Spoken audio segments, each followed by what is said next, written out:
اور اگر کہیں مفتی نہیں ہے تو ان کے لیے ضروری ہے کہ دنیا میں جہاں کہیں سے بھی ہو ان کو بلائیں اور وہاں رکھیں اور ان کی تنخواہ اور ان چیزوں کو برداشت کریں، کیونکہ اگر مسلمان یہ نہیں کریں گے تو وہاں اسلام کا صحیح معنی میں تعلیم پھر کون دے گا، وہاں تزکیہ کیسے ہوگا، وہاں فتویٰ کون دے گا، مسائل کون بتائے گا. یہ سب چیزیں حضرت نے لکھی ہیں قاضی ثناء اللہ صاحب رحمۃ اللہ علیہ نے، اور یہ دلیل ہے اس بات کی کہ کئی مرتبہ زکوٰۃ کے علاوہ بھی مال خرچ کرنا پڑتا ہے. اور اتنی بات یہ خراب ہو گئی ہے کہ اول تو مسلمان بھی پوری زکوٰۃ نہیں دیتے، سارے مسلمان زکوٰۃ نہیں دیتے، بیسیوں ہزاروں مل جائیں گے جو زکوٰۃ نہیں دیتے. اور اگر اپنی زکوٰۃ بھی ایمانداری سے دے دیں تو مسلمانوں کی حالت میں بڑی تبدیلی آ جائے.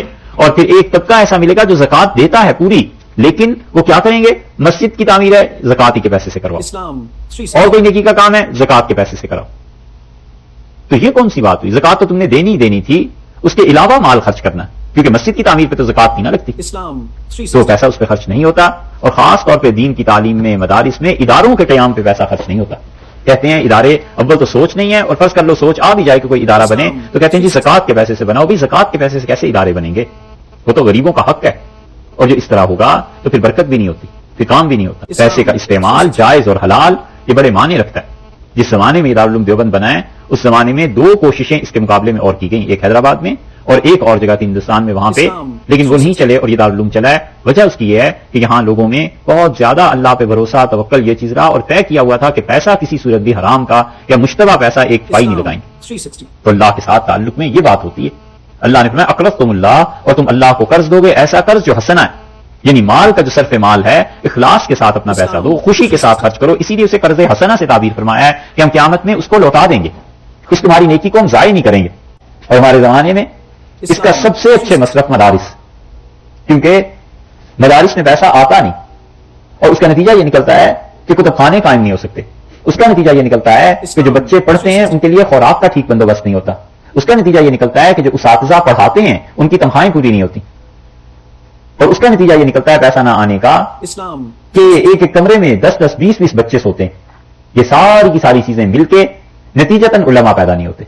کہیں کوئی ہو گیا سو ہو گیا، 100 بچے پڑھ رہے ہیں اور ان میں 100 بھی کیا 500 پڑھ رہے ہیں تو کوئی ایک ان میں نکلے گا ایسا، یا 1000 میں ایک نکلے گا جو صحیح معنی میں کہا جائے کہ واقعی اللہ نے علم دیا ہے. یہ مسلمانوں کا پیسہ نہ خرچ کرنا یہ کہاں سے کہاں بات لے جاتا ہے. اور خاص طور پہ دینی مدارس پہ تو خرچ کرتے نہیں، بس زکوٰۃ دے دیں یہ بھی بہت غنیمت ہے. اور زکوٰۃ اگر اس سے علاوہ خرچ کرنا پڑ جائے تو وہ نہیں.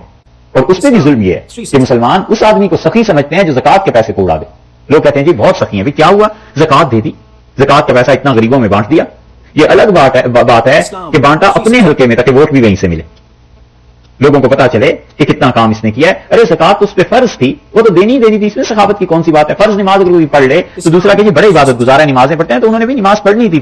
فرض پوری ہوتی، قضا نماز کوئی ذمہ نہ ہوتی، پھر 2 4 10 20 نفل پڑھتے روزانہ. چلو 100 200 نفل پڑھے تو کہیں کوئی عبادت کی ہے. یہ کون سی بات کہ فرض نماز پڑھ لی. ایسے ہی زکوٰۃ کا معاملہ ہے کہ زکوٰۃ کے علاوہ پیسے کا خرچ کہاں ہے. مسجد بنانی ہے مثلا، اب زکوٰۃ تو دے نہیں سکتے، اس پیسے کو خرچ کرنا ہے مسجد میں جو زکوٰۃ کے علاوہ ہے. یہ ہے اللہ کی راہ میں خرچ کہ اس انسان نے اچھا کام کیا، ادارے بنائے، اس طرح کی چیزیں کی. تو پرانے زمانے کے لوگ مسلمان ان میں یہ بات بہت تھی. حتیٰ کہ شاہ عبدالعزیز صاحب رحمۃ اللہ علیہ نے لکھا ہے ایک نواب صاحب کے متعلق، حضرت نے لکھا ہے کہ 500 بچے وہاں پڑھتے تھے طالب علم. اور ہندوستان کے حالات جب تک خراب نہیں ہوئے تھے بات ایسی ہی تھی کہ نواب بڑے بڑے رؤساء اپنے یہاں 100 200 علماء کو رکھ لیا، سارا خرچہ وہ ریاست برداشت کر رہی ہے اور بچے پڑھ رہے ہیں. اسی لیے تو اتنے بڑے علماء پیدا ہوئے. یہاں تک کہ بلبن ہندوستان میں بیٹھ کے مکہ مکرمہ میں 4 مدارس کو چلاتا تھا. حنفی، شافعی، مالکی، حنبلی، چاروں فقہا اور مفتی جو اپنے اپنے مسلک کے تھے انہیں اس نے کہا کہ مکہ مکرمہ میں آپ لوگ مدرسے قائم کریں، فنڈنگ ہندوستان سے ہوگی، پیسہ ہندوستان سے جائے گا. اور یہاں سے پیسہ جاتا تھا.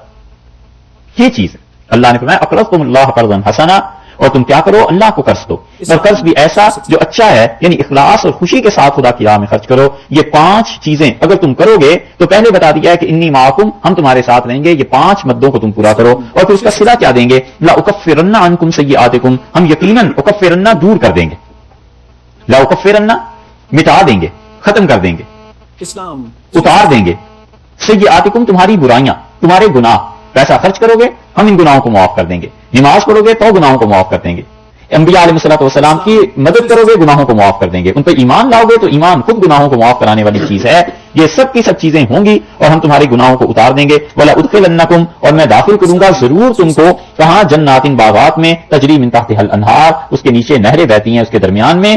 یہ ہم کریں گے آخرت میں تمہارے ساتھ، اور دنیا میں ہم تمہارے ساتھ ہی ہیں، بشرطے کہ یہ 5 شرائط پوری کرو. فمن کفر بعد ذلک، اور جو کوئی منکر ہوا اس کے بعد، ذالکہ یعنی یہ جو وحی اب نازل ہو گئی ہے اس حکم کے بعد منکر ہوا کس چیز سے؟ ان 5 کاموں میں سے کوئی ایک شک بھی اس نے توڑ دی، 5 کاموں میں سے کسی ایک چیز کا بھی منکر ہو گیا. فقد ضل سواء السبیل، تو وہ بے شک سیدھی راہ کو بھول گیا، سیدھی راہ سے ہٹ گیا. یہ 5 کام کرو، اللہ تمہارے ساتھ ہے، اور اگر کوئی اس کام کو چھوڑ دے گا تو سیدھی راہ سے ہٹ جائے گا. یہ ساروں کے لیے حکم اللہ نے فرما دیا.